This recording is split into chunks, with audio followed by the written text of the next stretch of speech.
বাড়িতে যদি একটা কাঁচা আম থাকে, সেই কাঁচা আমের অল্প একটু অংশ নিয়ে এইভাবে একবার কাঁচা আমের মুচমুচে চপ বানিয়ে দেখতে পারেন। খেতে ভীষণ ভালো হয়। প্রথমে অল্প একটু আমের টুকরো নিতে হবে, গ্রেটারে গ্রেট করে নিতে হবে।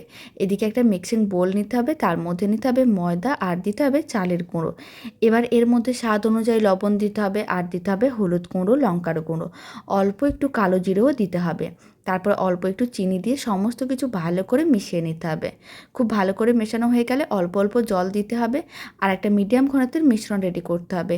এখানে রুম টেম্পারেচারের জলই নিয়েছি।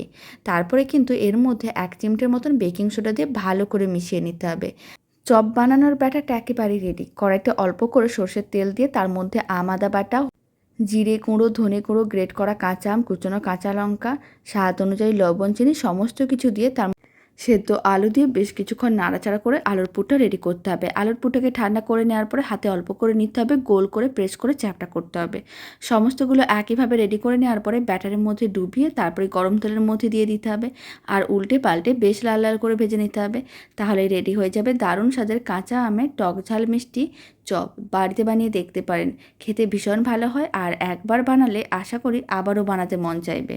বাড়িতে বানালে কমেন্ট বক্সে জানাতে একেবারেই ভুলবেন না খেয়ে কেমন লাগলো।